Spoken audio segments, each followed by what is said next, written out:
to monitor it? No. Oh, not unless Miles comes along. okay. But he may not come. I don't know. It's Easter weekend. So, there it is on YouTube. Okay, let's see what we got here. So, Want me to monitor that? yeah, or we can take turns. So go ahead, Jerome. Sorry. That's all right. I'm looking at YouTube. Go ahead, somebody else.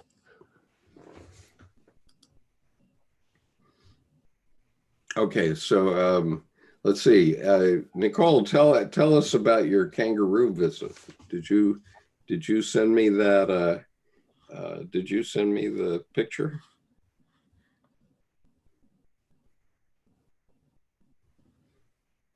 Oh, wait a minute. But I did send one to Tim in an email. I don't know whether he can get it or anyway, but Okay. They did come quite close yesterday. There's a big group, obviously. I'm pretty sure it's the same group that comes every afternoon. They come in the afternoon and then they come in the morning sometimes. So it's really nice. And then they just kind of hang around and do a bit of boxing and they make this really funny noise, like they grunt and they sort of fight, each other. It's really funny. Like they're such a weird looking animal. And then they just look at me. They sort of go, look at me and I go, hello. And they just go, and it's just really kind of like funny. I think it's the same two that come quite close when I'm on the deck. And and then they just hop away. There's a lot of kangaroos around here. There's a lot of kangaroos. There's a lot of horses. The animals are all starting to come back after the fires. It's kind of really nice. So yeah, that's been lovely. And yesterday I went for a walk up. There's a mountain. There's a lot of mountains here. So they're not really mountains compared to America, I would say.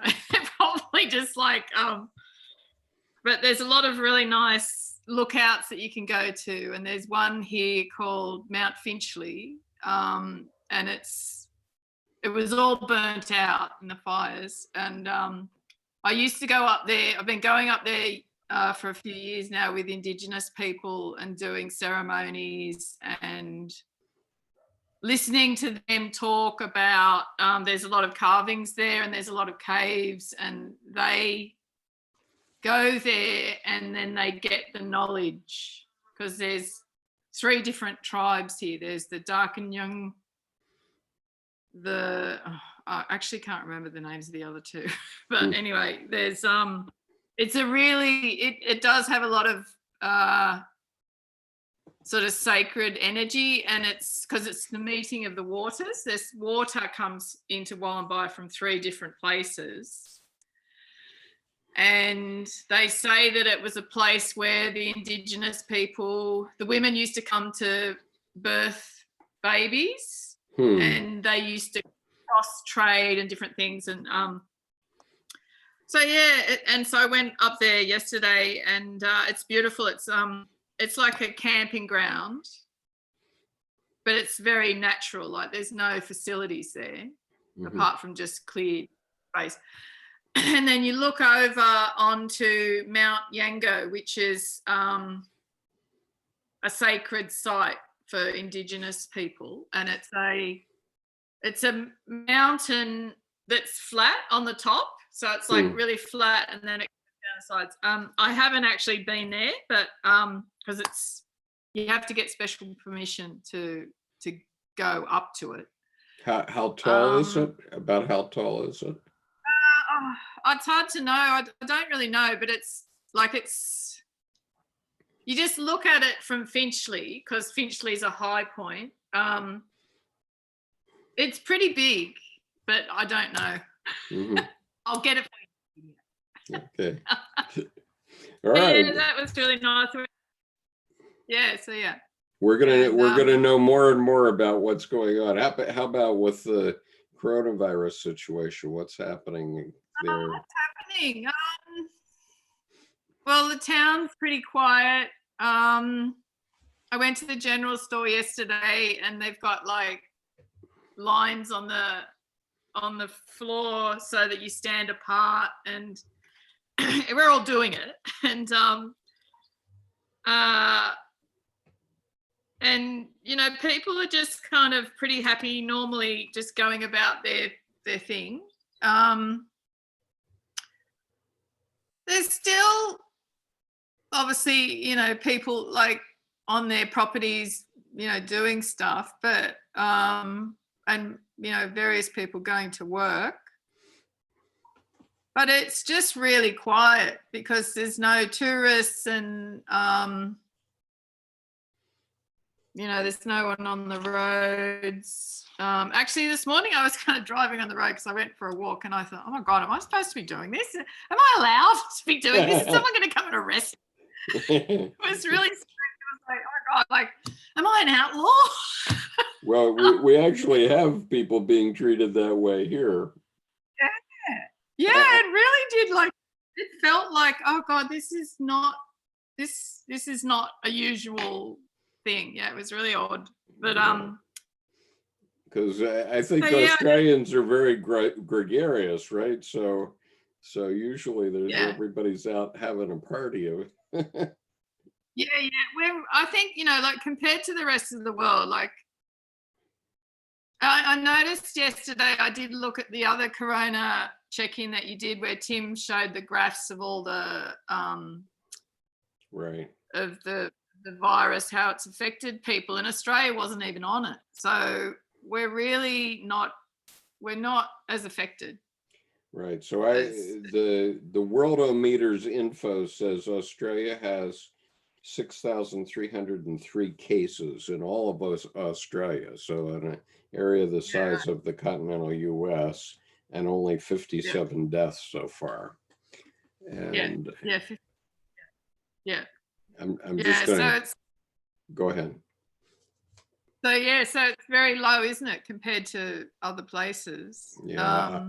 I'll just share my screen here briefly. I don't know whether it's just this like a wave and it hasn't hit yet. That was the other thought I had. Like whether it's actually that's sort of the way it is. I'm just going to, I've been keeping in my notes. I started March 8th when we had 456 cases. And then I started to count, I counted the cases up until March 13th. Then I at some point here, I started counting deaths, but this is, here's March 16th to March 27th. It went from 3,000 cases to 85,000 cases. And then, and I started to, on April the 2nd, I started to count deaths. So on April 7th, there were 5,100 deaths. That's this column. And on the 5th was when the Surgeon General said, this is Pearl Harbor week. I think he kind of missed it.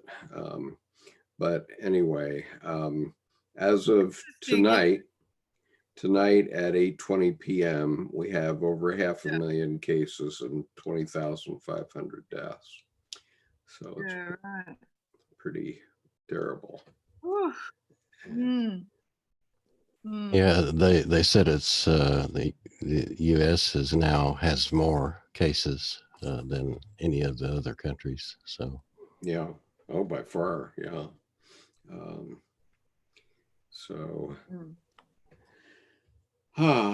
Okay. Well, I guess we'll just keep going, and maybe we'll survive, I hope. So,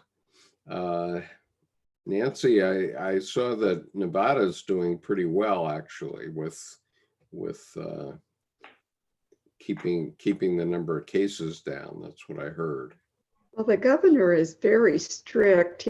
On Wednesday, he even closed all the golf courses, even going so far as to say hairdressers cannot go into people's homes to do their hair. So they're getting awfully strict here, which is a good thing. A couple of things that worried me or made me feel a little discouraged, though, was we've lost 2 healthcare workers have died. That's too bad. There have been a bunch of those, and you know, the terrible thing is that until it happens to somebody you personally know, it's just a number, and so unfortunately.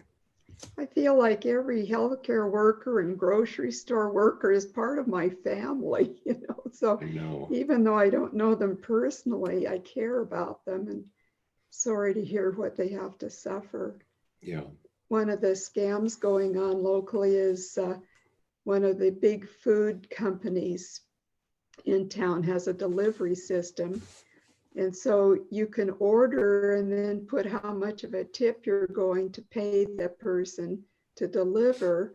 Mm-hmm. And maybe somebody puts down $50 tip so that their order is taken up right away. Somebody picks that to put together for them and take it right over. But they have 3 days to change the tip. And so once they get their food, they change the tip down either to nothing or very little. Oh, gee. Oh. So that's citizens doing that to the grocery workers. Yeah. Oh, that's too bad. Well, I had a degree of fever this week, which scared me to death. So I took your little list. I love you. Thank you for all you've done. I forgive you. Any hurt you've caused, can you forgive me? And I thought, based on what Penelope Ryder had said, if this was the beginning of a train coming zooming through my life, I wanted to be sure I said that to everybody. So I called my closest relatives. And one of the people I got on the phone was my grandson. Uh-huh. And he was just getting off work. He is a server in a senior apartment complex. They have over 200 residents. Where they used to serve them in the dining room all together, now they have to serve them one at a time in their apartment. So he said it was a terrible day. He was glad to hear from me because it had been such a terrible day. Oh boy. So that's about all. Yeah, I mean, people that have public-facing jobs, any kind, I mean, mostly they've been free of this up until this sort of thing up until now, but now grocery checkout clerks and people that have to help people in nursing homes and that sort of thing, they're all, you know, the front line. It's like being, you know, a private in the Army or the Marines in battle, actually. They do make them wear special coverings and gloves, and my grandson said he tries to ask each one of them how they're doing, because they're all just locked in their rooms, you know. Yeah. And so many are alone. Well, I'm sure they appreciate that, and you know, like all of us, we all like to interact with others, and so. You know, even this is, I'm finding this, even though we have a small group so far, is very comforting to me. Yeah, and me too. And it's also very enriching to my life. And so are you going to be able to join us tomorrow? I guess there's no church, but I guess. Well, we just take it one day at a time. I hope to be there, because I can echo what you've just said. It's become such a family. This is a family. Yeah. And each personality is so interesting and gives so much, has good questions, has interesting things to say. So it's made my life much richer. Yeah. Kushbu, I see that your dogs are bugging you. Is it breakfast time for them? No, it's my. I'm on the terrace with my yoga mat, and they all are just playing around. I see. Okay. And I think I should not be sitting here. Yeah. Yeah.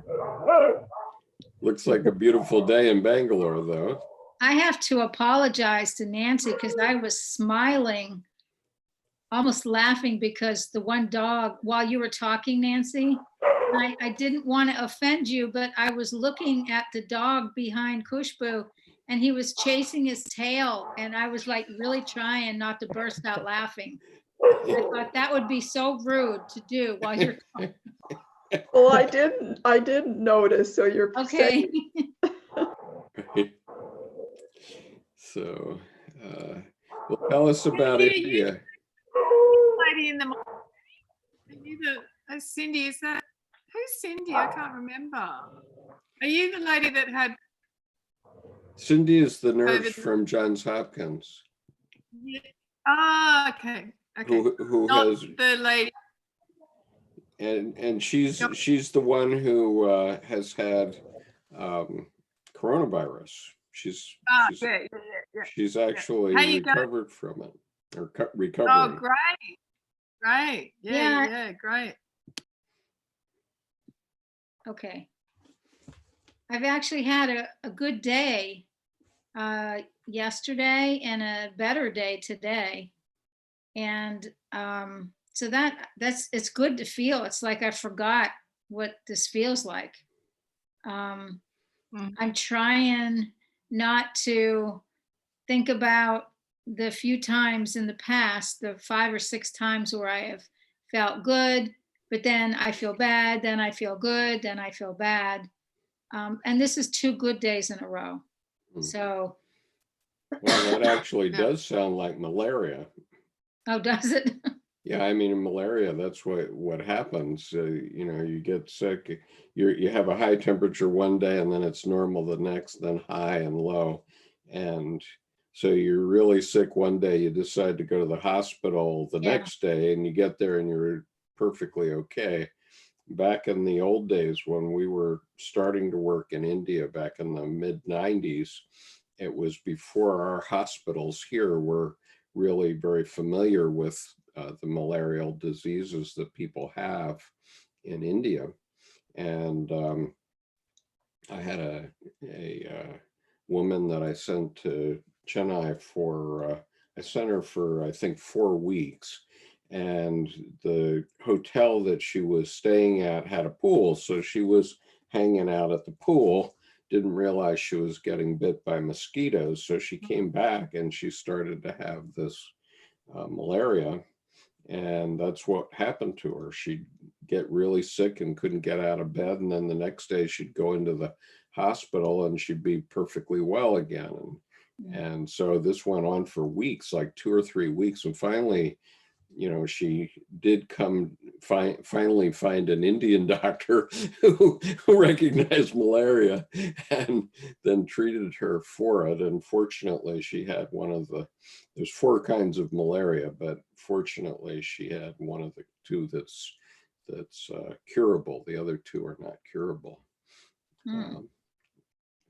So anyway, Joss, tell us what's going on in Hawaii.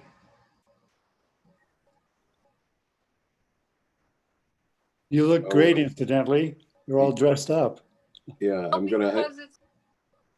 Plus, I wanted to impress Nancy because last time she was wearing the Hawaiian shirt. So I'm letting you know that I'm wearing something colorful with flowers.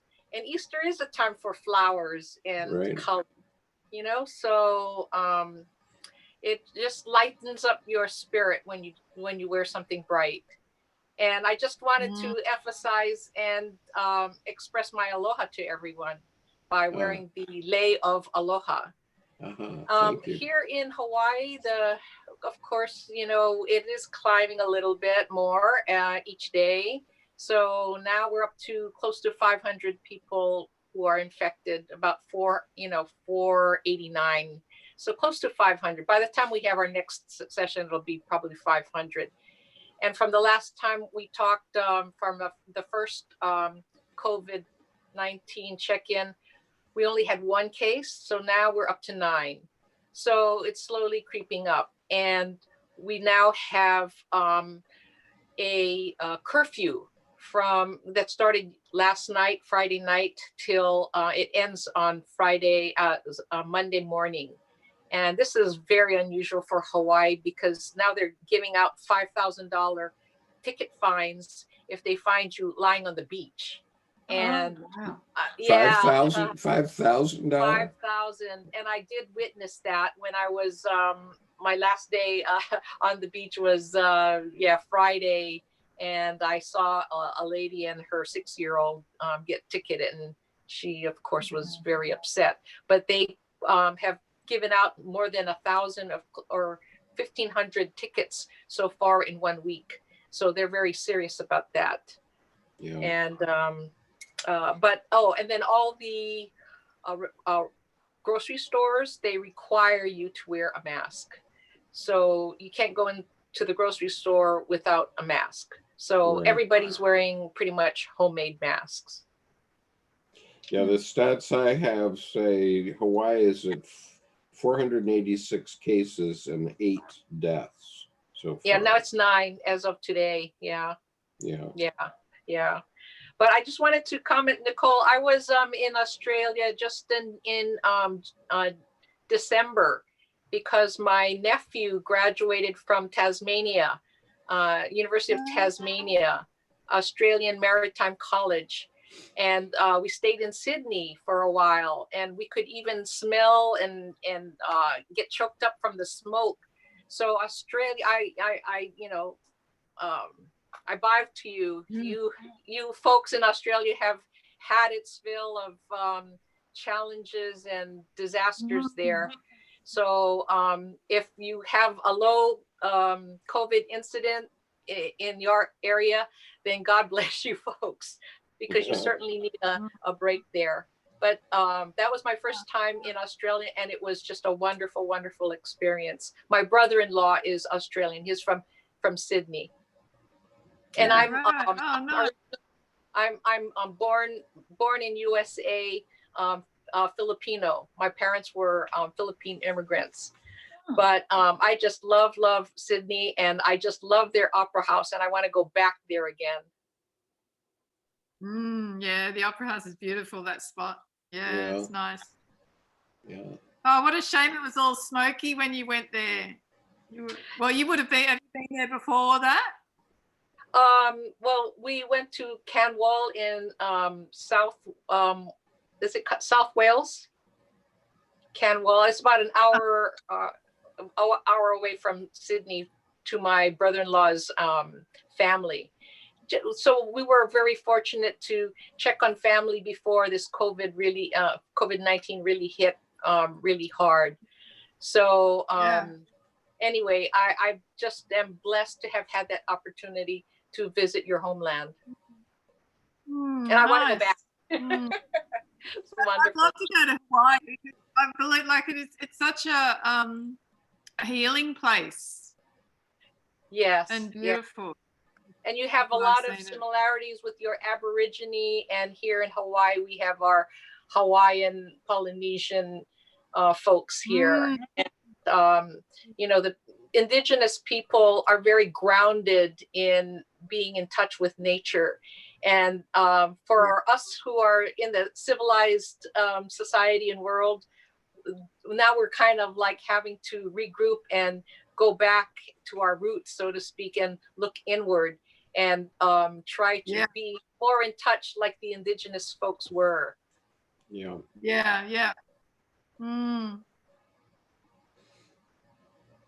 So Kushbu, those are beautiful flowers you're working with. We're getting terrific color through the video. What kind of flower is that?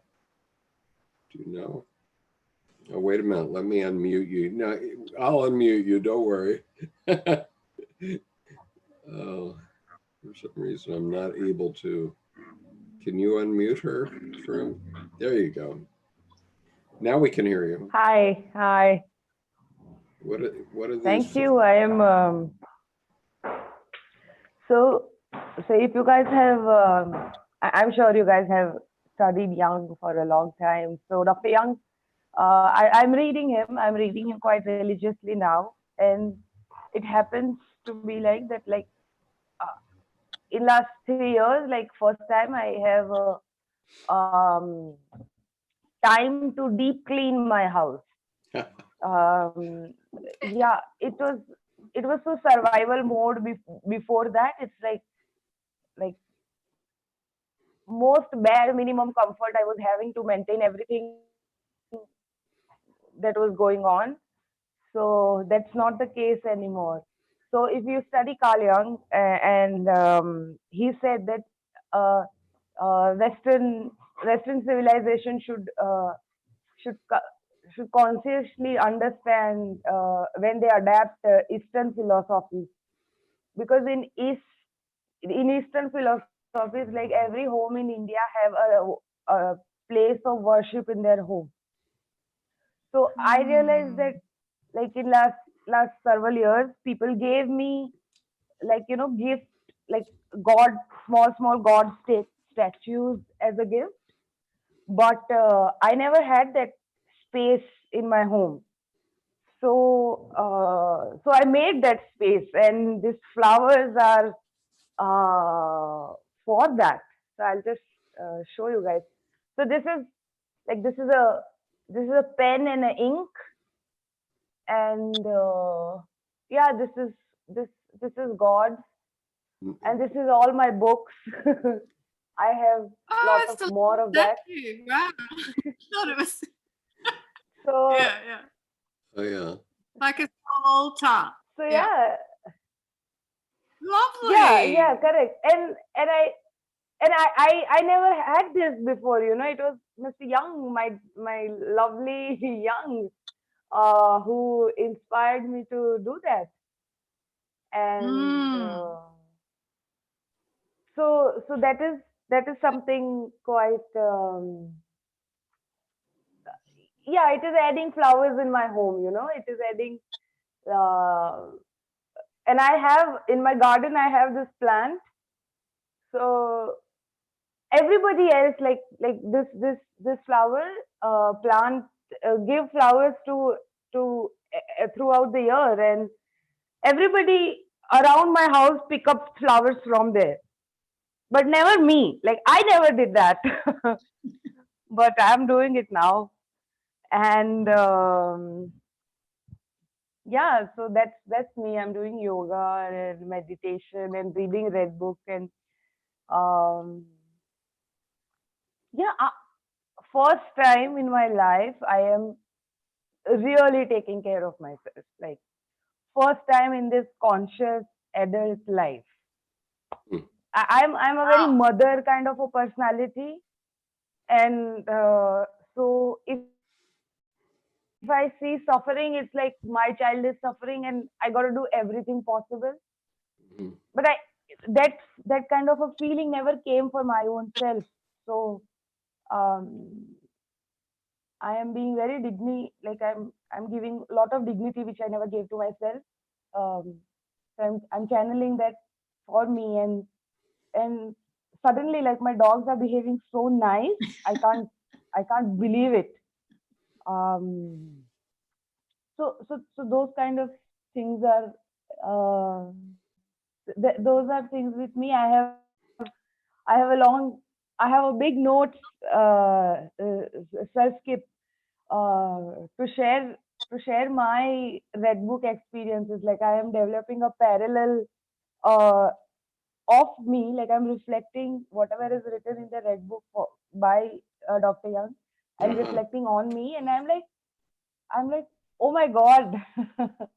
It is so I'm developing that, and I'm like, somebody need to know this, and I think it's you. Yeah. So No, I'm writing that. yeah. So I'm thrilled. But meanwhile, since you were showing your place of prayer, let me just show you what I have here. I don't know if I can show this to you. Oh, This is Ganesh. Ganesha. And Oh. watch what happens when I push him. I put him close to the camera. Oh. Isn't that weird? Magic. Magic, right? I put him back behind my back, and he disappears, right? And then I bring him forward. Here he is. There he is. Wow, there he is. So there Okay. are two things about this I want to tell you. So the position he is in. Yes. So Dancing Ganesha. is called, yeah. So it's called Tandava, and Tandava is a dance when the destruction is happening, like the movement that God is doing, and it will create destruction, and because of that destruction, new life will come in. So when he puts his foot down, it's the destruction.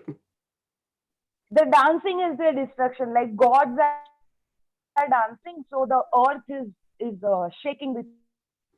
I see. Shaking the earth with that. Uh-huh. Interesting. Yeah, because of the dance. Yeah.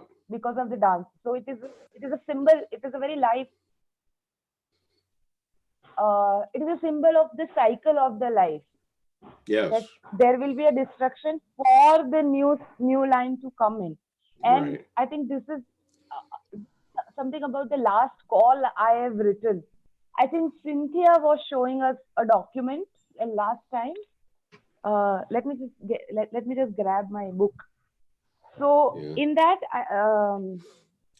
I think Cynthia was showing us some document in which I think the survival number was 777. And that is the angelic number which showed up in our call that other day. Mm-hmm. Yes. And that means that you are on the right path, and the serving divine, and you are serving life's divine purpose. Universe is saying amen to that. Like, you are serving life purpose, and universe is saying amen to that, like whatever you are serving. So it was kind of a blessing over there for us in the last call, which I just wanted to bring up in our consciousness today. So we are somehow balancing the psyche, and we all have to align to that energy. Right. Sorry, I'm gonna hide myself in the bathroom.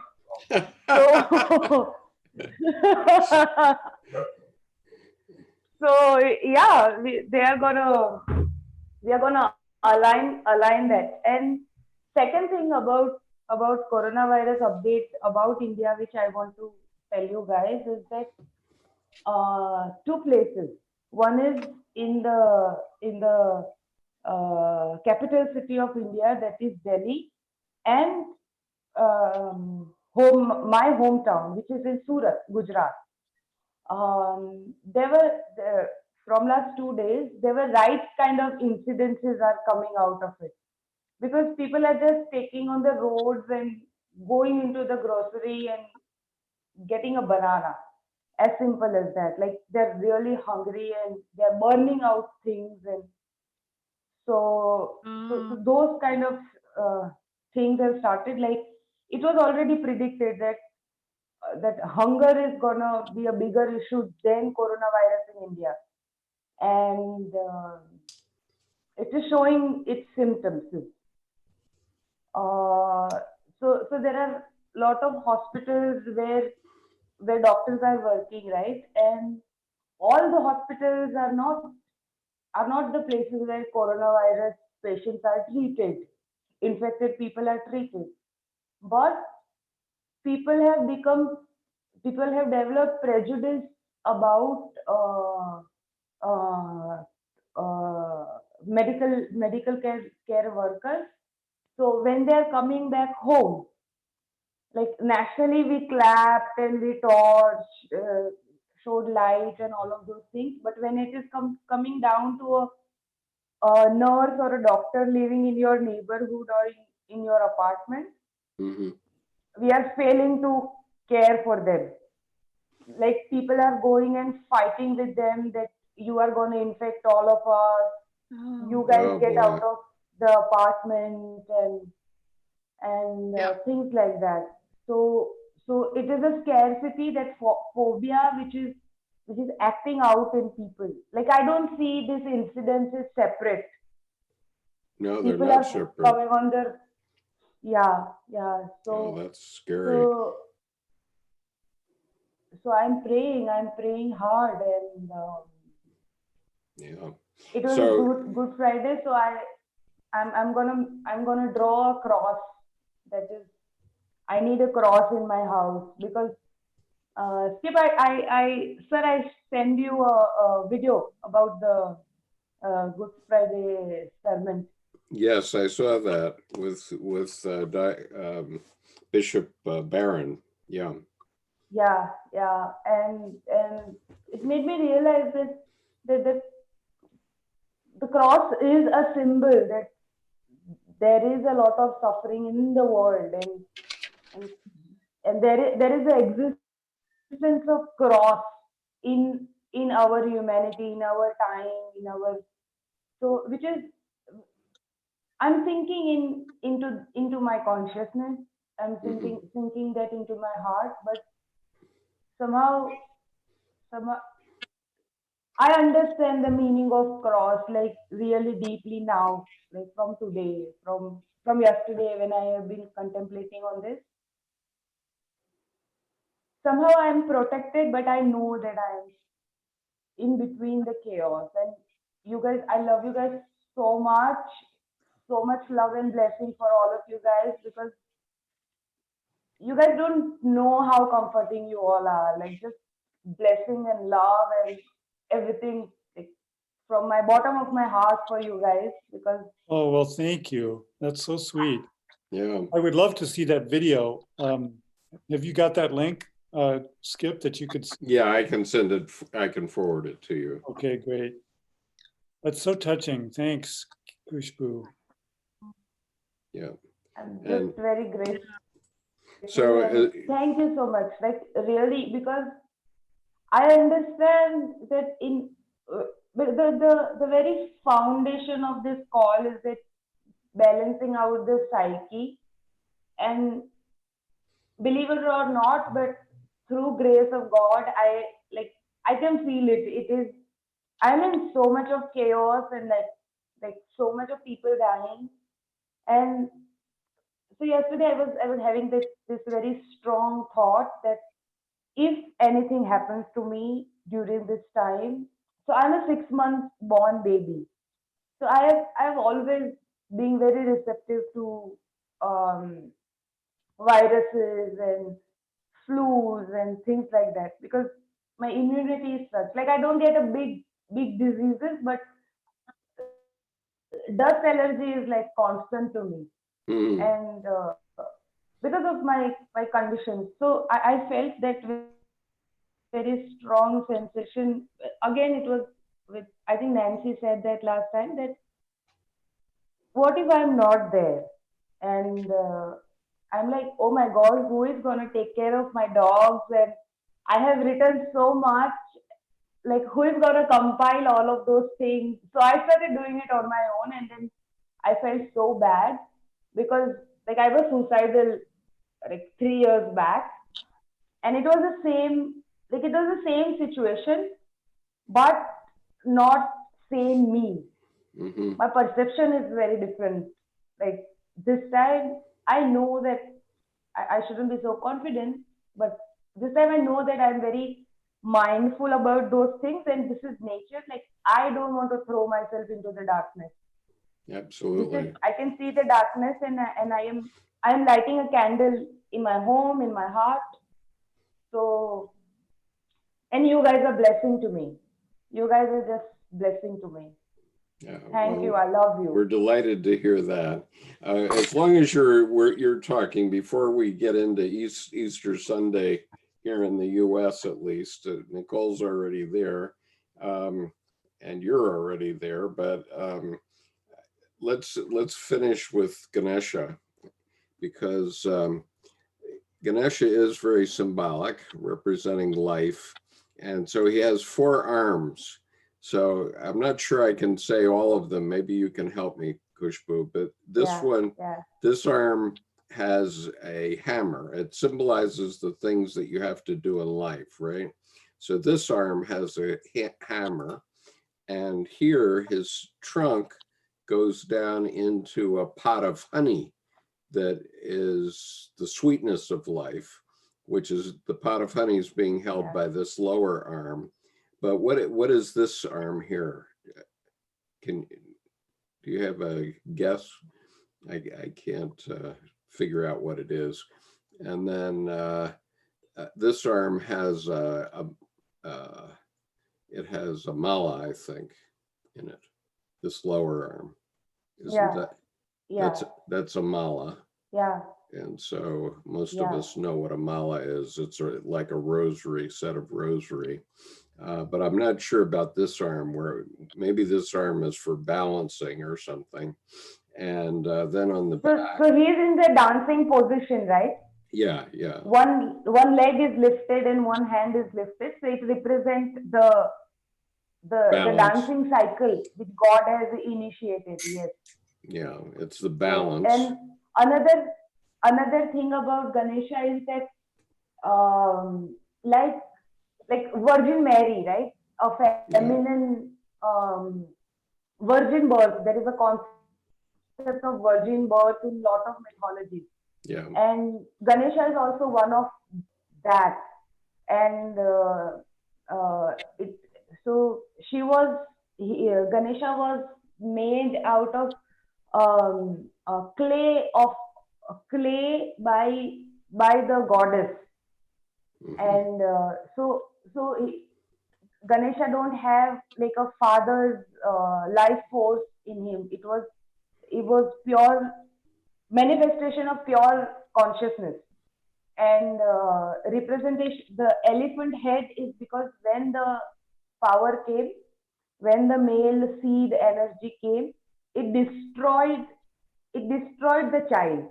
So the animalistic instincts were bought by the father to keep life going of that child. Yeah. So it is a very, very beautiful representation. And in fact, the flowers which I was dealing with are the flowers which is dedicated to Lord Ganesha. And so that is also another symbol. And all the prayers, the yagnas, the rituals which Indians do start by worshipping Ganesha. And it ends by worshipping Ganesha. Right. So everything else in between, all the gods you can deal with, but it starts with Ganesha and it ends with Ganesha. Right. So it's very symbolic. I see it very symbolic that you have it. I have those flowers, like actual flowers, which is. That's amazing. Yeah, I see we are in the realm of God. Yeah. Now, one other thing about Ganesha, normally we are in the realm of God. Yeah, normally he has a mouse at his foot, and he spills some grain out of his meal, and it goes down on the floor, and then the mouse picks up the grain, and that represents the round of life too, because then the food that he doesn't eat goes to the mouse and so on. So it's like the wasted part of the eggplant and the pineapple from my recipe but anyway, so that's Ganesha, and I'll share. But this is a destructive position, right? That is why there is no mouse in there. He's not blessing life. Okay, well, there are many images of dancing. I see. So this is the destructive dancing Ganesha. I'm not sure I should be praying to it then, or it should be in my ritual chamber. But he has a mandala on the back, if you can see. Yeah. Right. Oh, yeah. So, sorry, he kind of, wow, a magic trick, right? He disappeared. So when you have just one last thing. So when you have a destructive dancing by God, the feminine power always come down on the earth and calm the energy down. So it is always good to be praying destruction, because you are making a way for Mother Goddess to come on the earth.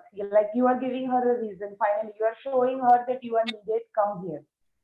So it is always good to have this.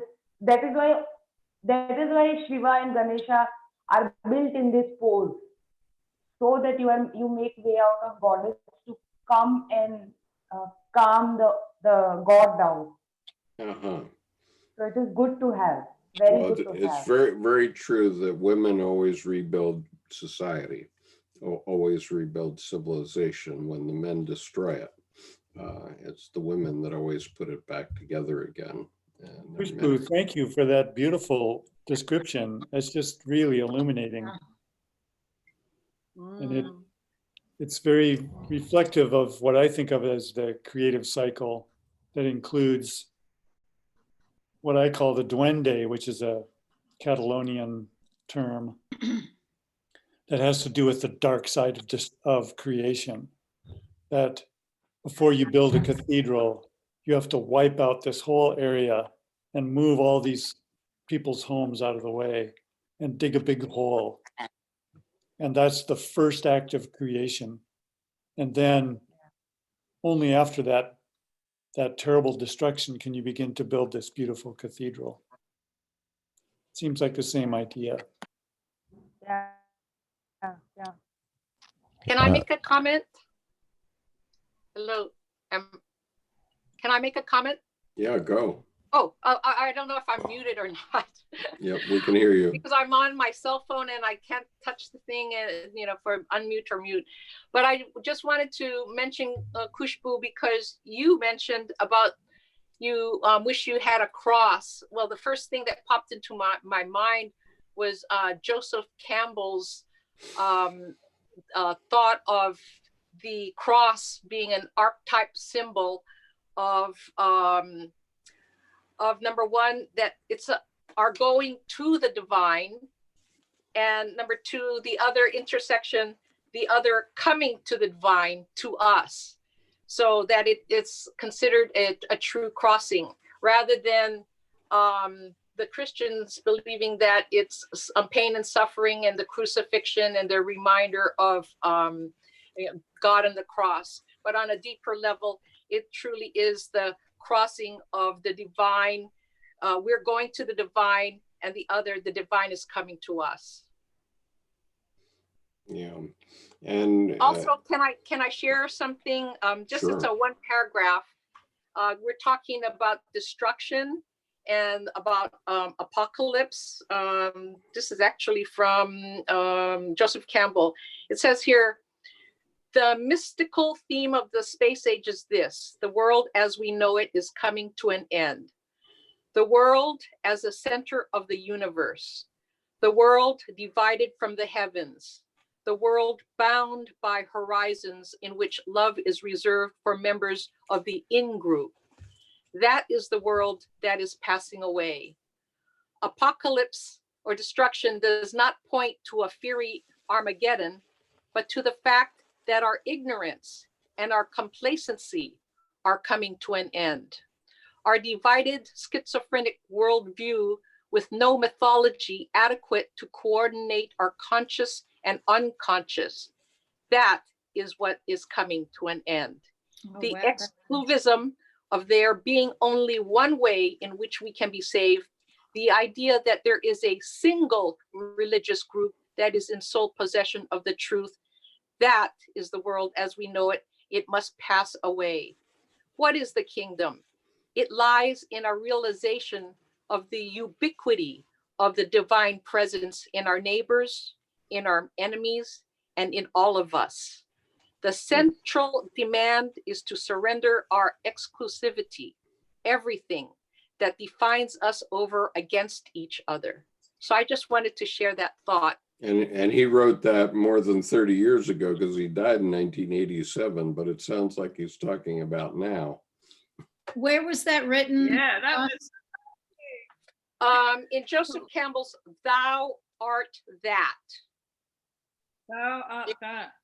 Transforming religious metaphor. Mhm. Joseph Campbell, Thou Art That. Wow. And it's on page 107. Right. I'll just mention this book, The New God Image by Edward Edinger, which you can find in the general Dropbox. All of you have access to, but on page 187, he's quoting a letter that Dr. Young wrote to a pastor named David Cox in 1957. And it's about a 10-page long letter. It's very worth reading, but and in fact, this book is about 14 letters that Dr. Young wrote about the God image. But this one paragraph is really a kicker. It says, although this sounds as if it was a sort of theological speculation, it is in reality modern man's perplexity expressed in symbolic terms. It is the problem I so often had to deal with in treating the neuroses of intelligent patients. It can be expressed in a more scientific, psychological language. For instance, instead of using the term God, you say unconscious. Instead of Christ, self. Instead of incarnation, integration of the unconscious. Instead of salvation or redemption, individuation. Instead of crucifixion or sacrifice on the cross, realization of the four functions or of wholeness. I think it is no disadvantage to religious tradition if we can see how far it coincides with psychological experience. On the contrary, it seems to me a most welcome aid in understanding religious traditions. So, because the cross is a mandala, right? And it's pointing to wholeness fundamentally. So, okay, I'll shut up. Tim, we haven't really heard from you though. How are you doing? Yeah, hi, Tim. Hello, hello. I'm doing well. I'm reminded of the weather around here is kind of like the malaria. I had lunch on the porch yesterday, and today there's about 8 inches of snow. So we're getting ready for Easter in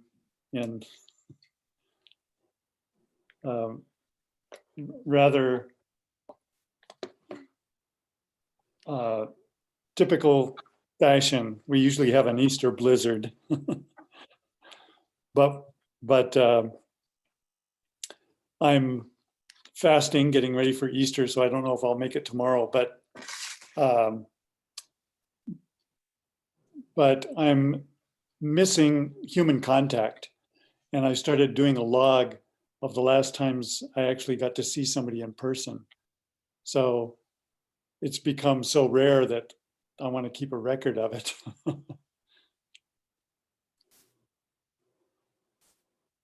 I'm doing a lot of internal work and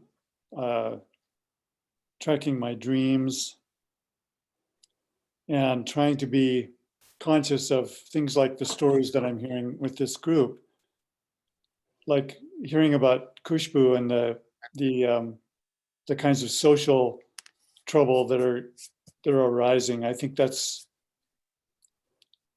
we've got to keep our ears open for that kind of thing, because it seems that issues like that are going to arise around the world, and particularly in the US. You know, our safety net is not very good, and the kinds of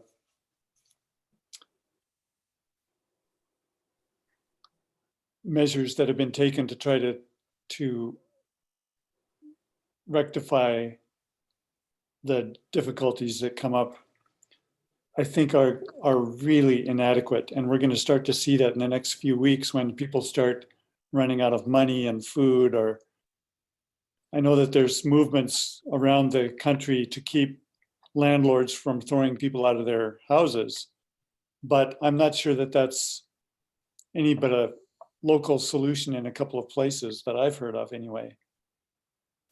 And so I think we're going to have a huge uptick in homelessness and hunger issues and domestic violence and all kinds of things like that. So I'm trying to prepare my soul for having to deal with that kind of suffering. I'm a person that is particularly susceptible to communal suffering. And I don't know, I'm trying to lend my spirit to a sense of community well-being and forgiveness and gentleness and nonviolent communication. So that's where my head is.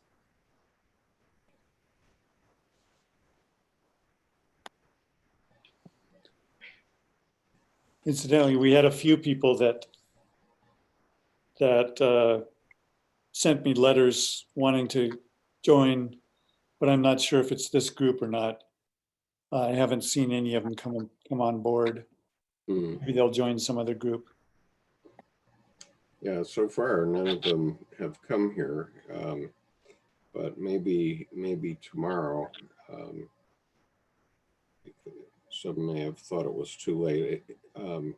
Anyway, Kushbu, just for the record, India right now has a very, very few number of cases, only 8,446, and only 288 deaths so far. On paper. Yeah, On paper. on this, yeah, maybe much more that isn't being reported. And in the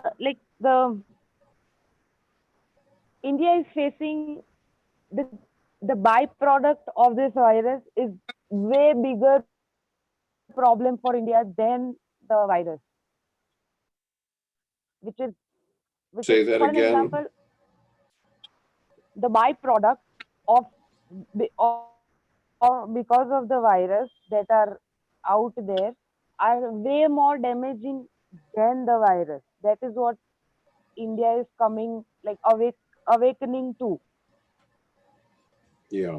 So virus might not kill everybody, but hunger will kill a very, very bigger number. Yeah, maybe. And so it won't be called coronavirus, but a lot of people are going to suffer in India. It's obvious and very troublesome. And in the United States, I mean, they keep doing this happy talk on cable news, but you know, the reality is we've had 4,000 deaths in the last 2 days, and they think somehow they're going to stop the deaths at 80,000. No way. I don't see that at all. And we've doubled the number of cases in 6 days. Okay, 6 days. And a while back there was a projection that if we doubled every 6 days, we would run out of hospital space by May 2nd. And the last 6 days we did double. So I'm in agreement with Tim that there's going to be a lot of tragedy in the United States. And we have 350 million guns in this country, and none of those haven't started to come out yet, but I'm not very sanguine. I want to add something. So I wanted to respond to what Sir Tim said.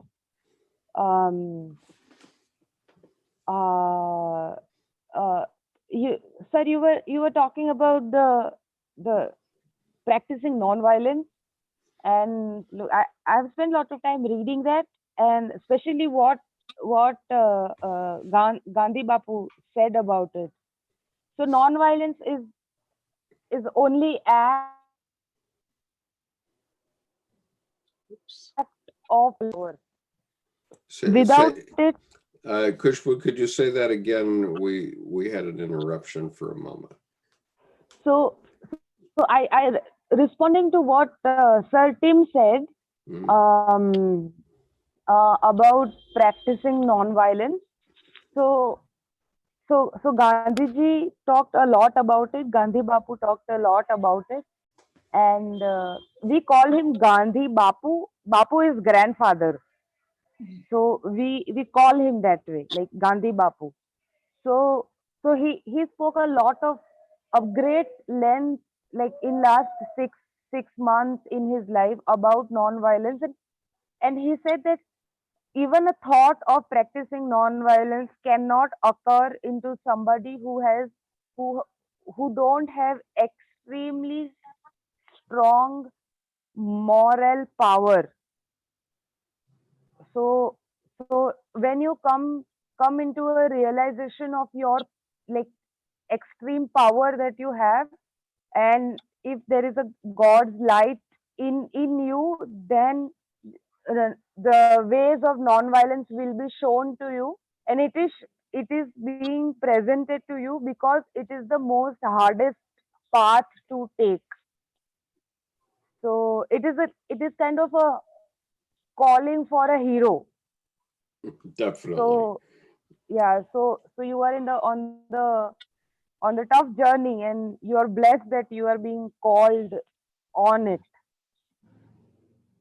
sir. Yeah, thank you, Kushbu. Yeah, thank you. Yeah. Yeah.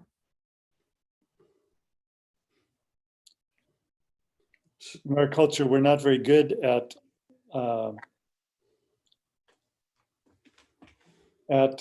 minimizing nonviolent communication. It seems like for maybe the last generation, there's been sort of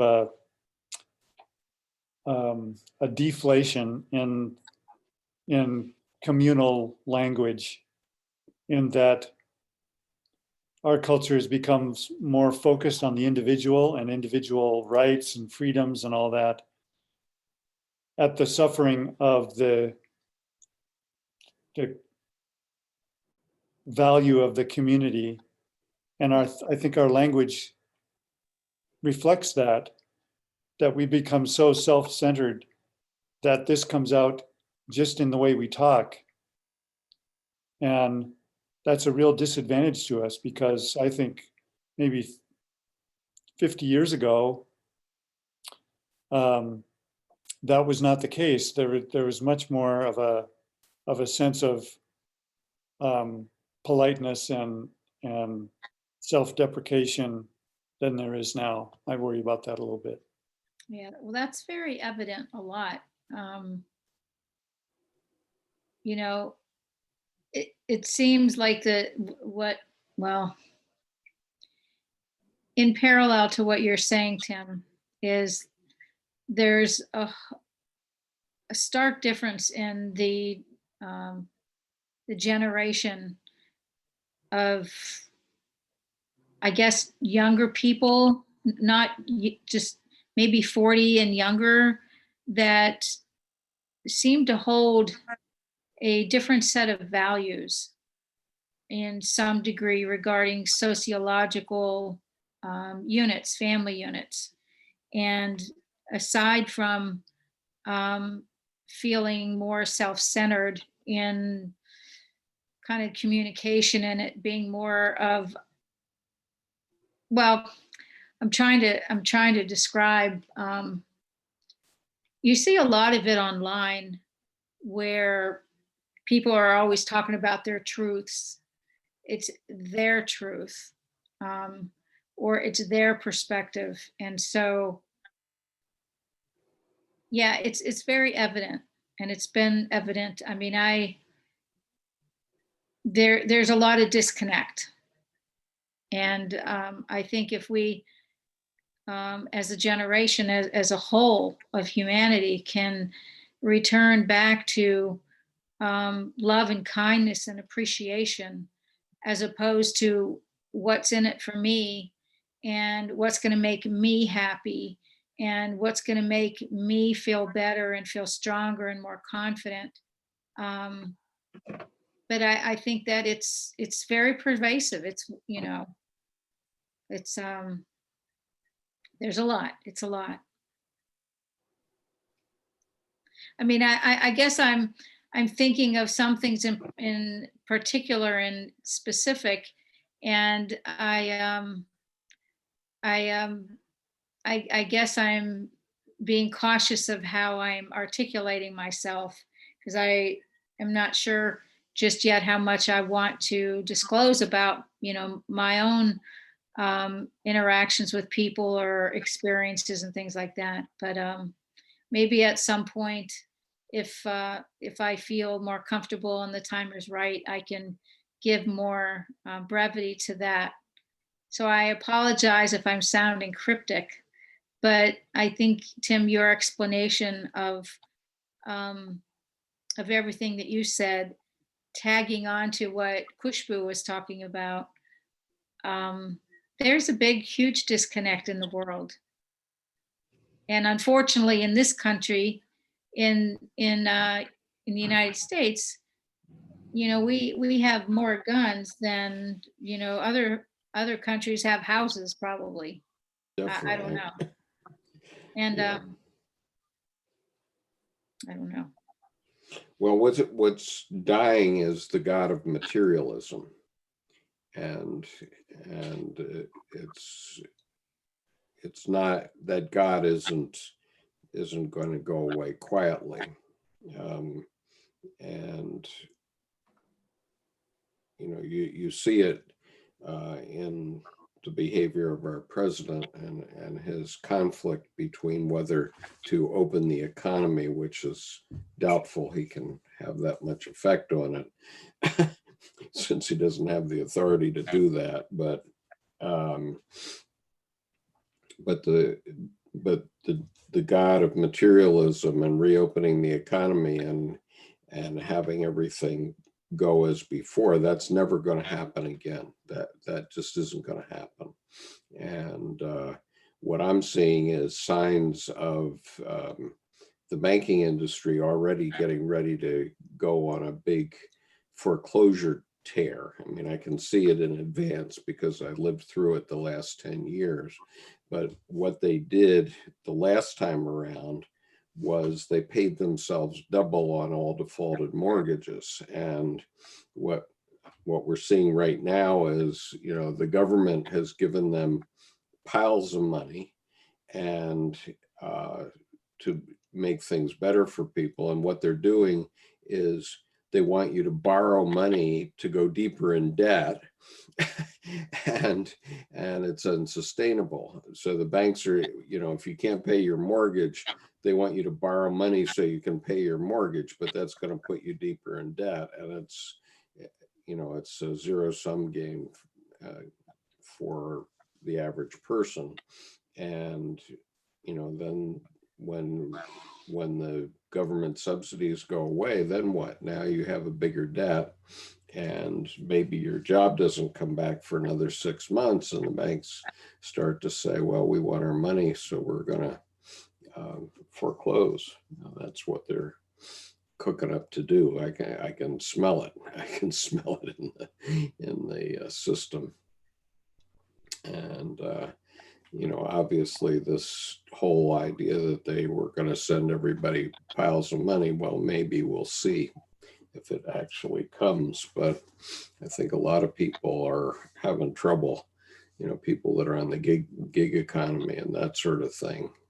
You know, they maybe Debbie and I will be okay because we file electronically, so we'll get this money that they promised electronically. But you know, people that are in the gig economy aren't going to get paid that way, and that's very troubling. Say it again, Nicole. What is the gig economy? Gig economy means people that work a gig here or a gig there. A typical is a musician who gets a job at this restaurant this week and another restaurant the next week, and or,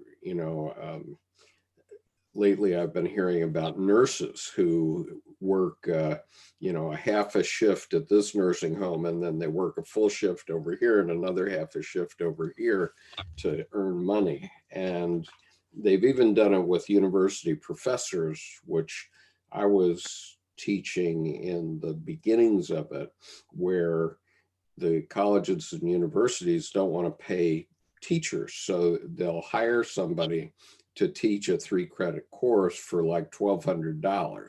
So you have to go do 15 classes, and you have to grade, 45 or 50 papers for that class, and you get paid $1,200. Whereas if you were a full university professor, you might be being paid $100,000 to do 3 classes, Right. or maybe 6 classes in a year. And the university professors would do 6 courses for $100,000 for their annual salary. But now they're doing all this adjunct stuff. So there's many university teachers who, and, I was one of them for many years, who, will go do a course for an extra pin money. And I think my classes were okay for the students, but at the same time, it didn't allow me to create a career in teaching, for example.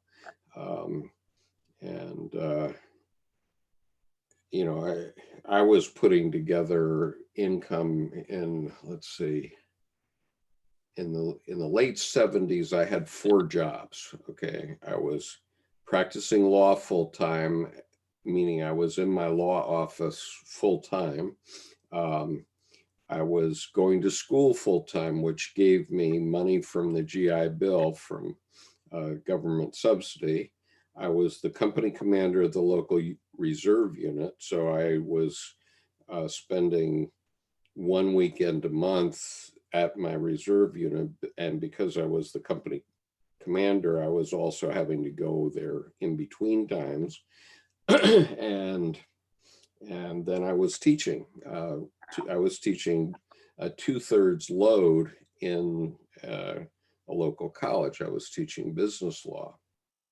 I remember coming out of the Reserve Center one time, and I turned right, and suddenly my mind just went blank. I could not think of where I was going and what I was doing. I just couldn't get my mind going. And I had to pull over to the side of the road and close my eyes for a few minutes and just sleep for 10 minutes. And then when I woke up, I said, okay, now I know where I'm going. But,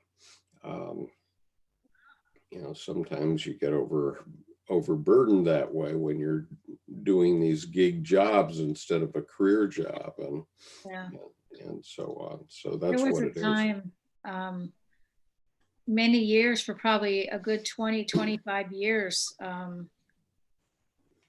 I guess in the last 5 to 10 years, I've held more full-time positions.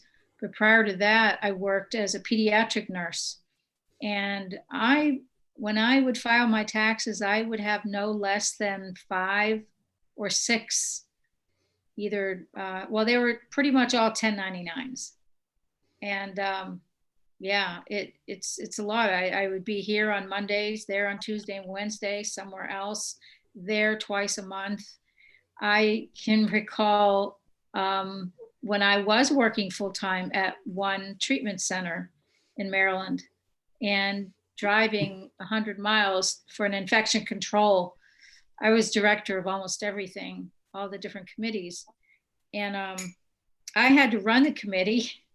And I almost got in an accident. I was driving and I was exhausted. I was only getting like 4 or 5 hours sleep a night chronically.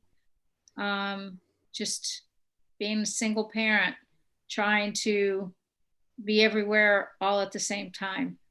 And it takes a toll. It does. So yeah, there's a lot of people that you wouldn't think are in gig type jobs. Yeah. And it's scary. Yeah, but there are a lot of waiters and waitresses that work. You know, they'll work at one place for breakfast and lunch and another place at dinner time type stuff also. Right. You know, or they'll, you know, like people in New York who's trying to get into Broadway, and so they work as a waitress so that they can audition for Right. Broadway plays and that sort of stuff. It's very challenging. Yeah. I've So- always worked casually. I've never had a full-time job. Mhm. I don't know what I'm doing. I'm just, Yeah, and the problem for people like that is that, as Cindy says, you end up with a 1099, which is just whoever you're working with just sends the government a statement about how much money you took in, but they don't withhold anything, and they don't put any money into Social Security or whatever, and so then you come to your tax time at this time of year, and you have to cough up the money.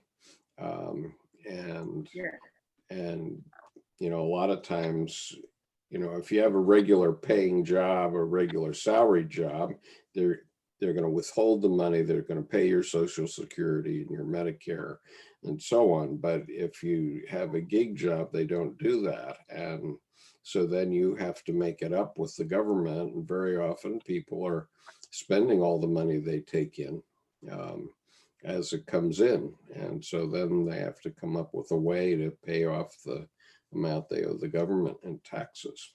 But, so Tim, it can't be still light there, right? Those are like Christmas lights or something behind you. Yes, it's plenty dark. So where are you that you got snow? Montana. Montana. Okay. Sorry, I couldn't recall. Yes, it's a beautiful place to live, but you do have to put up with a long winter. We ought to pay a little attention to the people on YouTube, I guess. Moses Jones just asked me whether this is really live, and said yes. Maybe I should go back to a couple of these comments. So somebody named Magic Sufi says, if you guys are not diving into the origin of this virus, you are all avoiding the shadow work. So I don't know. You know, are you hoping that we're going to talk about politics, or you know,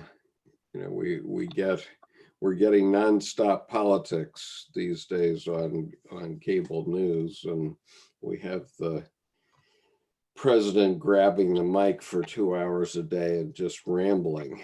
And so I think all of us are a bit shell-shocked over that.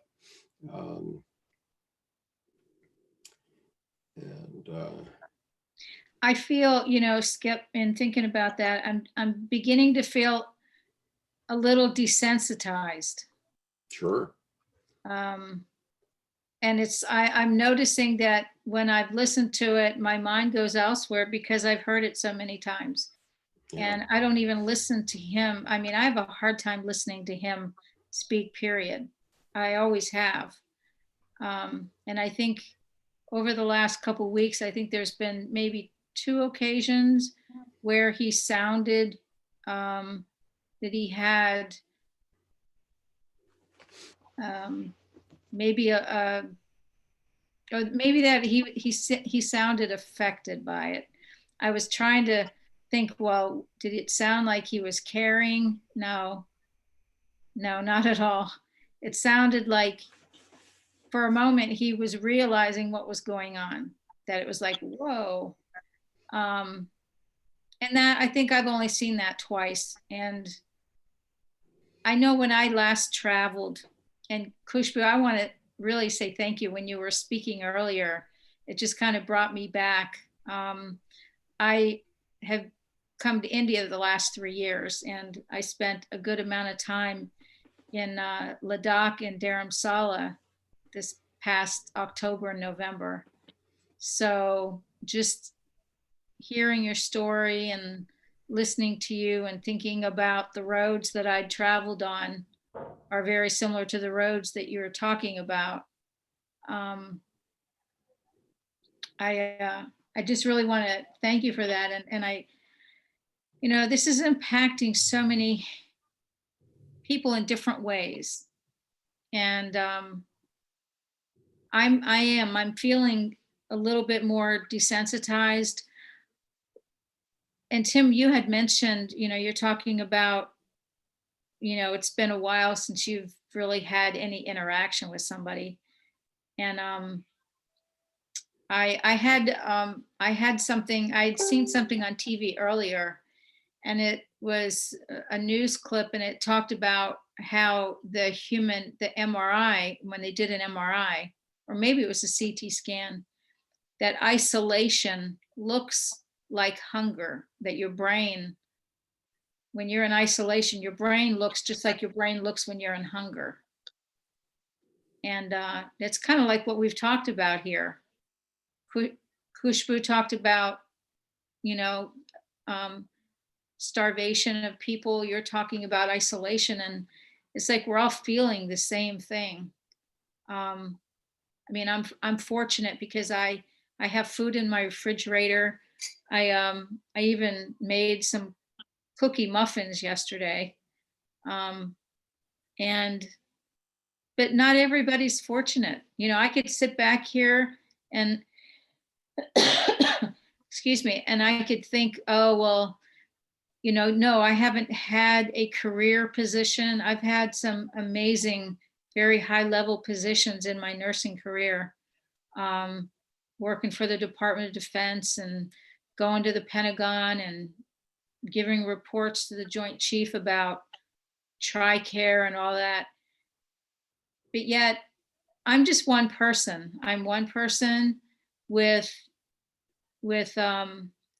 emotions, with feelings. I have a cat that shows me she loves me sometimes.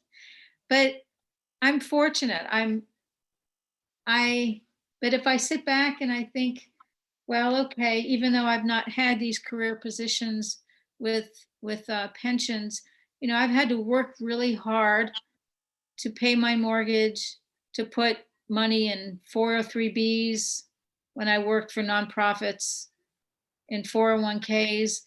And yeah, they've taken a hit, but I can't imagine how life is for people walking and walking and walking on roads in India, or roads in other countries, or in mountains, and not having food, and just this illness, the poverty.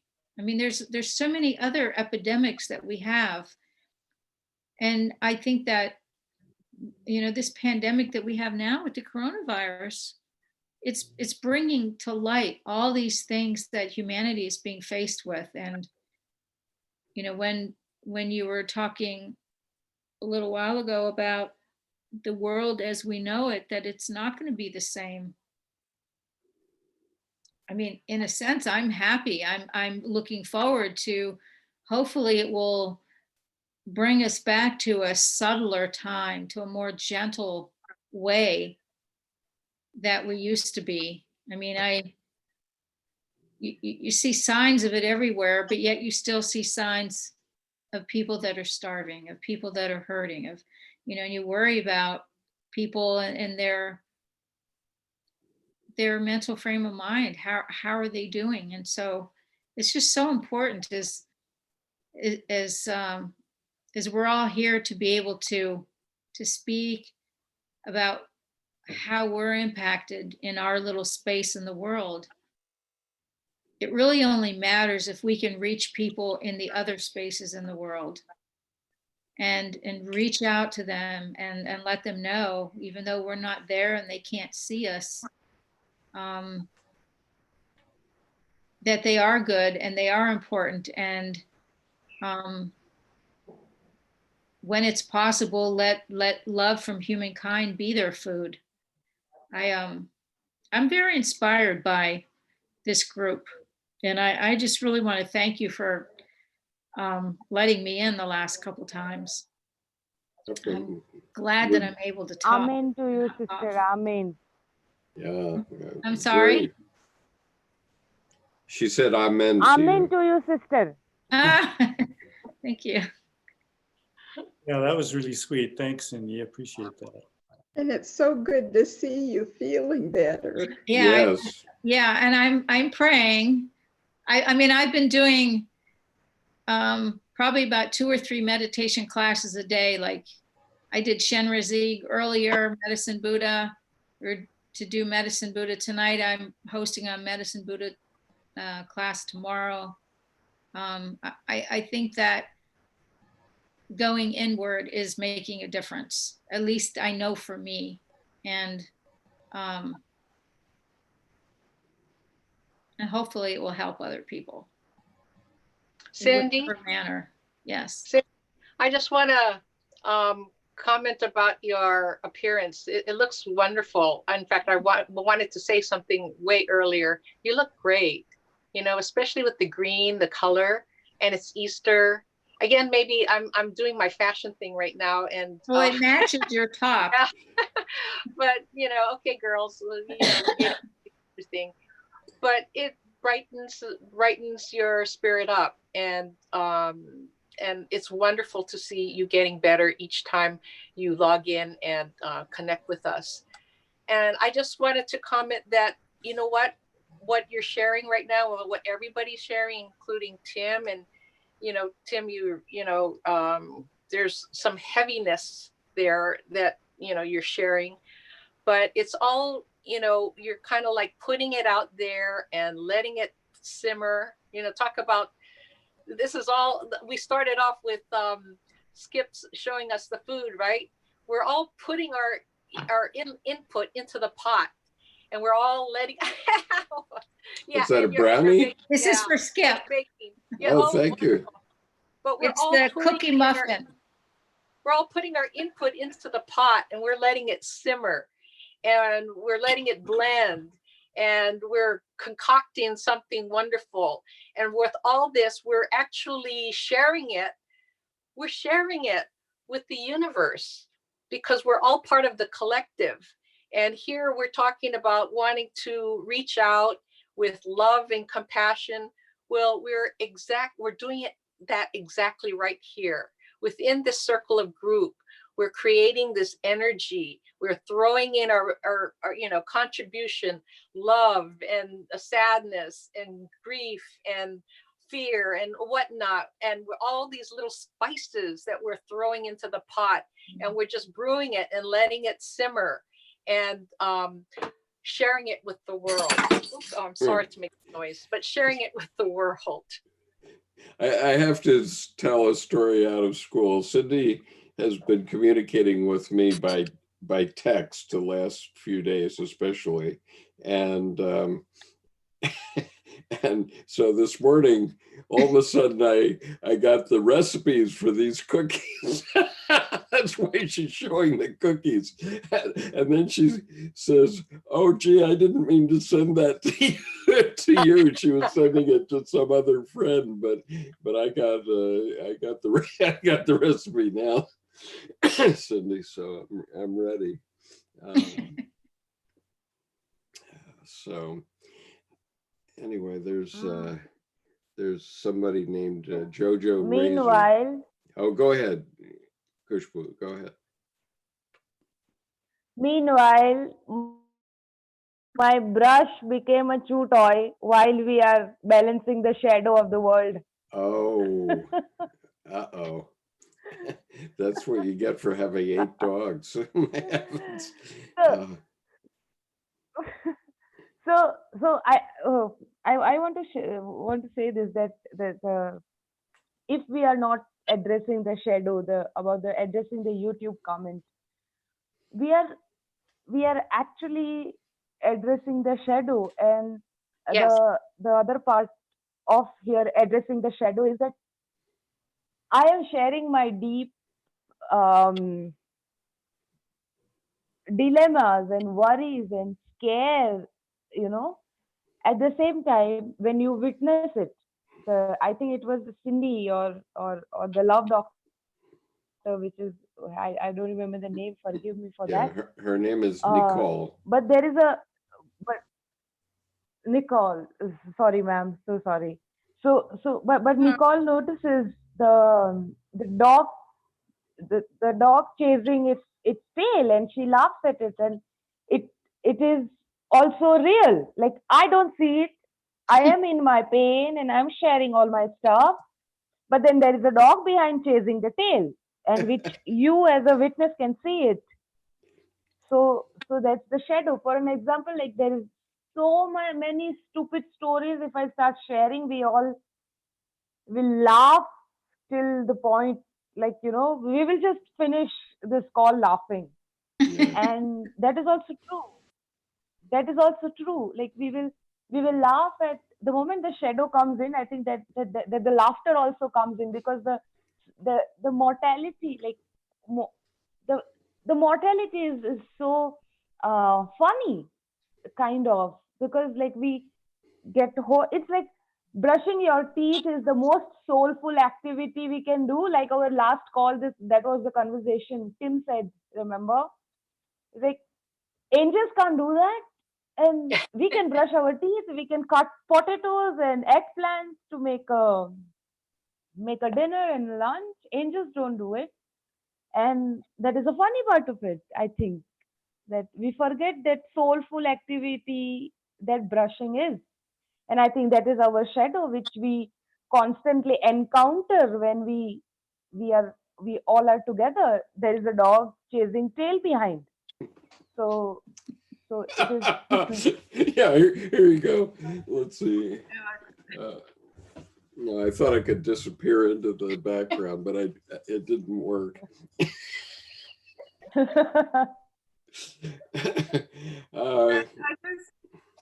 Can I just share something? I just finished Sacred Chaos by Francois O'Kane, and the thing that stood out was the chapter on the life ritual. Yes, and definitely. I started really noticing it, that everything I do now is I'm very present to everything that I do, and even in conversations, I find that there's a part of me that is I can't bring forward, or I'm sort of like, I have this. I might seem like I appear to be quite calm and everything, but there's all these things going on in the background behind, in my thoughts, and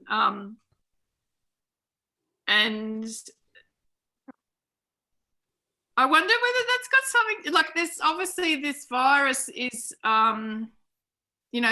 what keeps coming up in the media is uncertainty, and it's like, oh God, don't listen to it, and then I was having a conversation with someone the other day who rang me about this, and she really enjoyed your sharing, Cindy, about how you were feeling and things like that. And she said to me that, I said, what did the virus give us? And she said, the virus gave us certainty. And it dropped in like I was like, oh my God, you just flipped it around. And so there is this part of me now that's really opened up and more focused. Oh, yeah. Yeah, well, we've been living this life for the last 50 years where we've all been holding up this illusion that we have the fastest car, we have a good place to live, or whatever it is. And, all that's coming down. That's all tumbling down now. It's going to go away. Yeah. And it's going to happen very quickly, much more quickly than people think. I would like to, given that we're 10 minutes from entering Easter Sunday in the East Coast of the US right now, and you're already in it,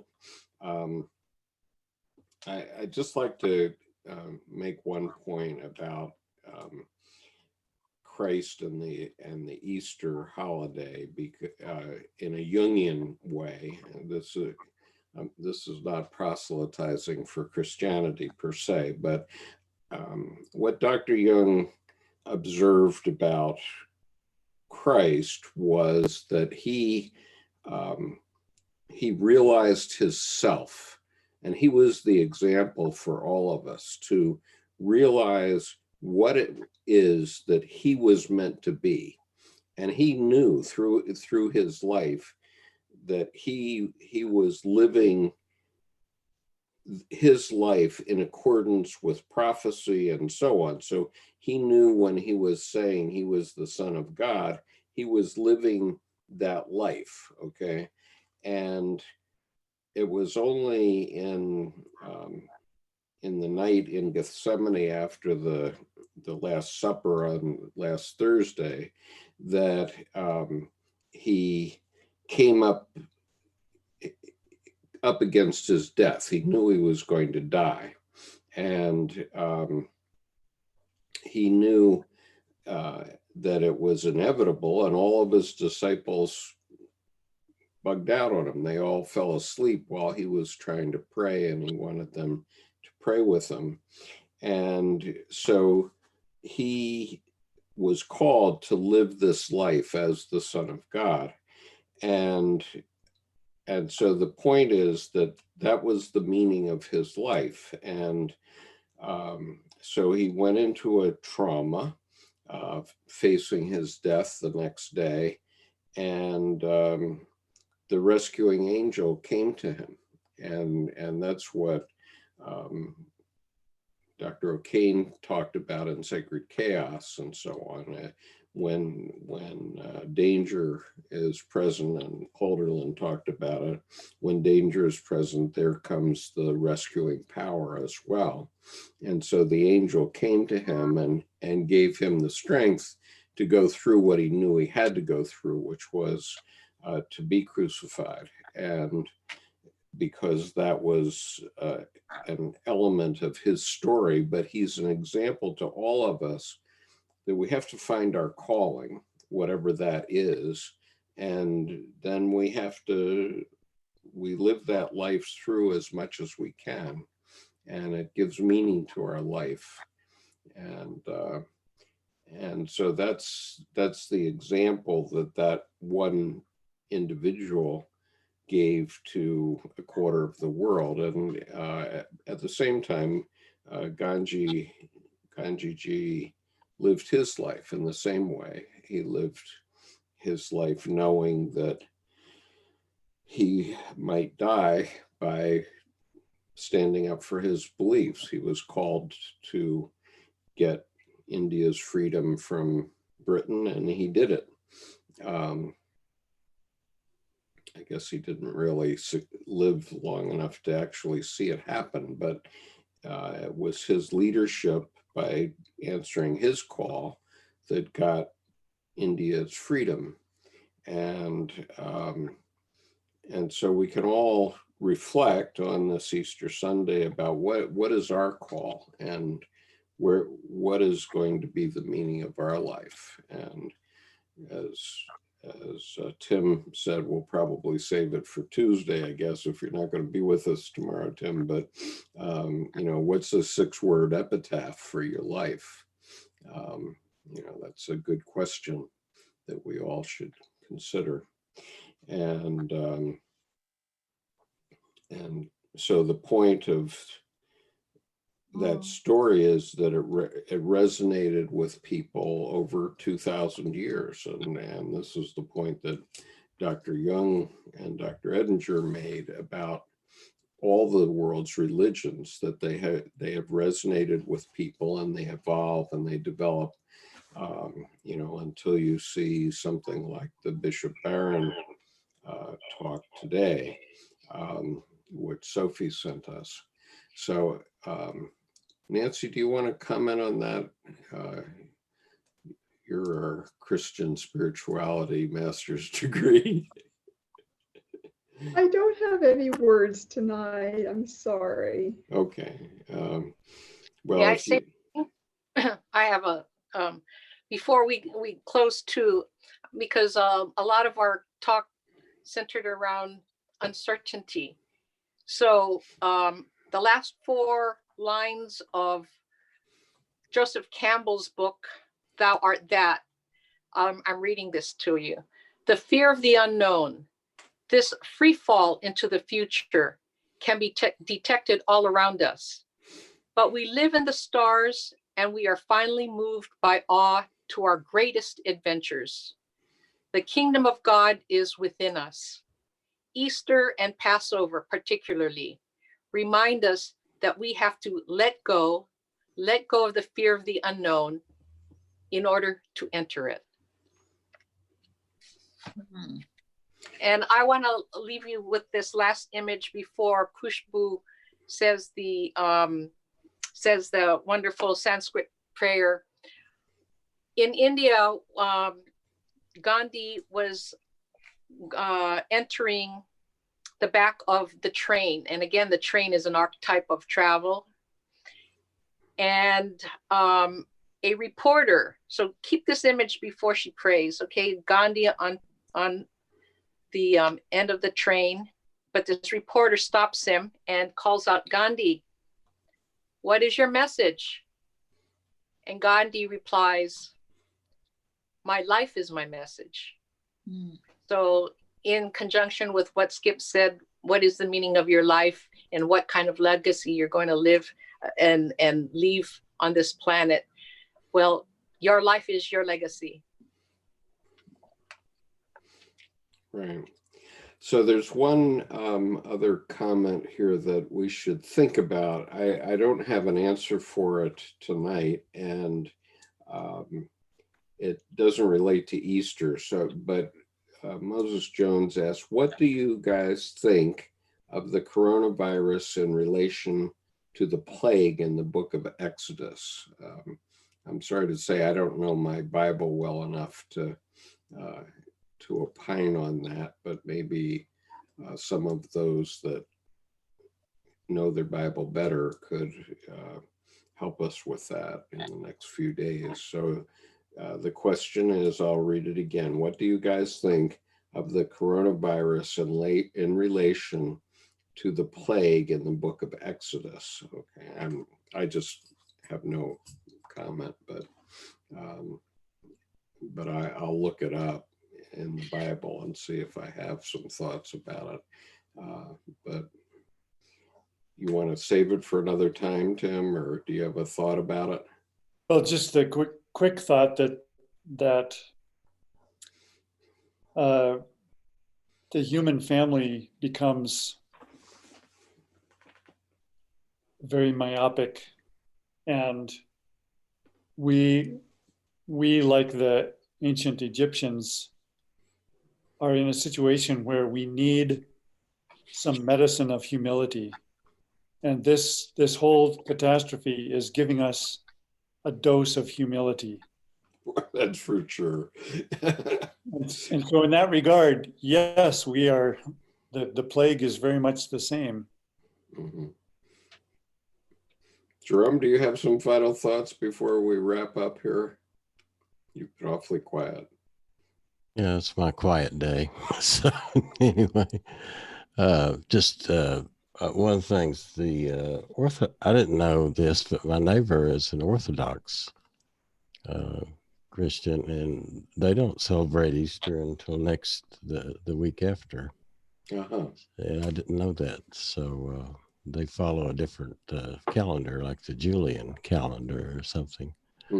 And so I was surprised because we were asking what she was going to do on Easter Sunday. And she said, oh, mine is next week after this. So it's interesting that they do that. So I did not know that. But I do appreciate everyone sharing tonight. And it's, it's been we're really in a a crisis here, and to express that, is really what this is all about, and to communicate with each other. And Tim, I love you, man.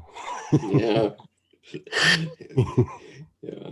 Well, I think that we need to wrap this up because it's after midnight where I live, and at least I'm committed to being here at 11 tomorrow morning, U.S. Eastern time. And so I hope some of you can join me to help. I'll be there for at least half an hour. Oh, that'll be great. Maybe you would have some thoughts about Easter that you can talk about, Tim, because I'm limited, I admit.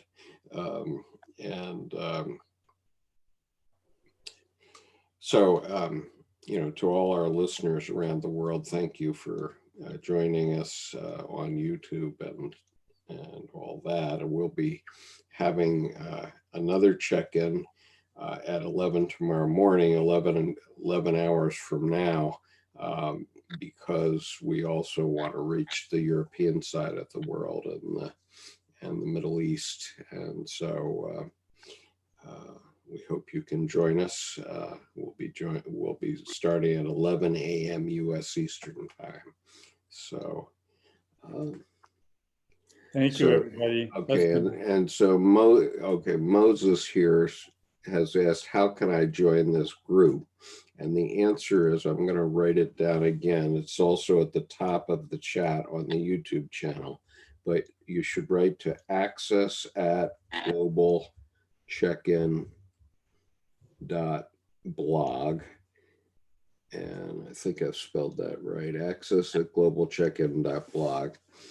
Write to that email address and tell us where you are in the world and something about yourself and what you want to talk about. And then we will provide you with the information on how to reach us and start to participate in this group. We do have room for 100 people at once, and we can put 49 people online. We have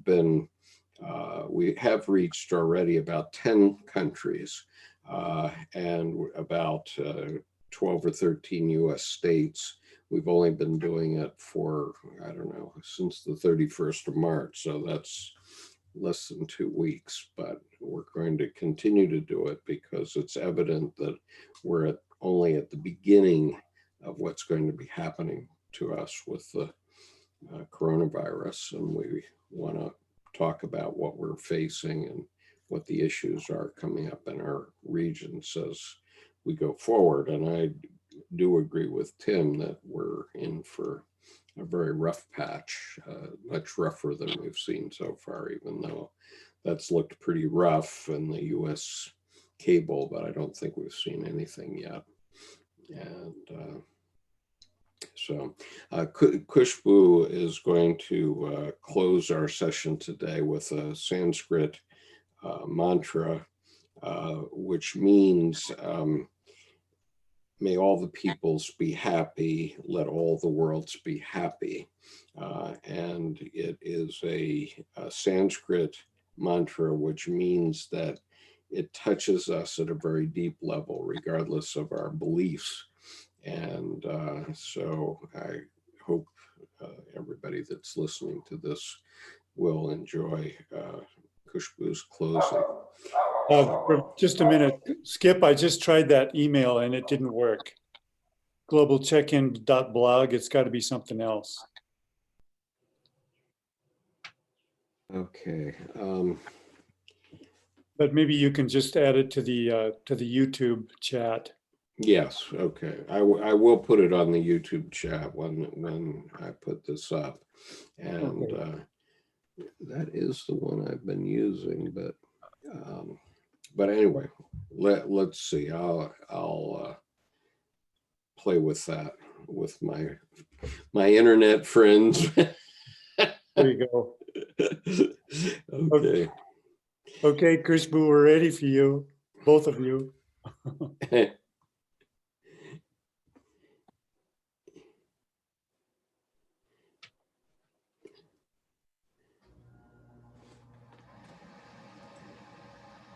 Aw.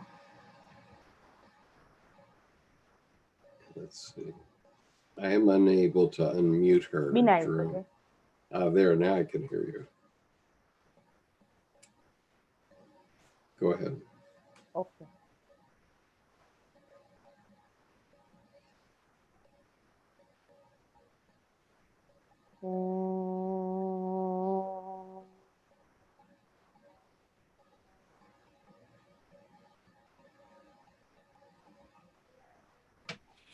Loka samasta sukhino bhavantu loka samasta sukhino bhavantu loka samasta sukhino bhavantu.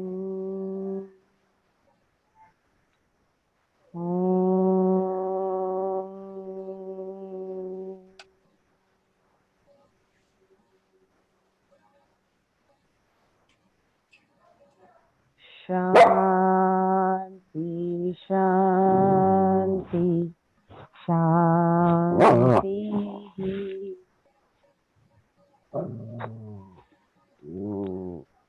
Thank you, Kushbu.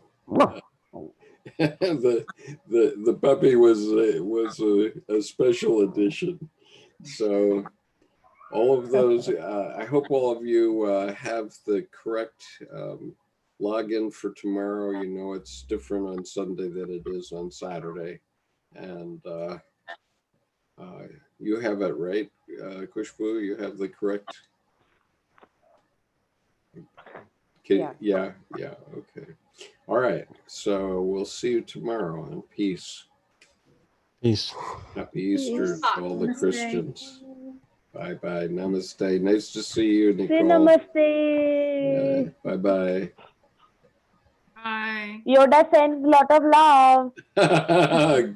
Good name. That's a great name for him. Bye-bye. I am Yoda's mother.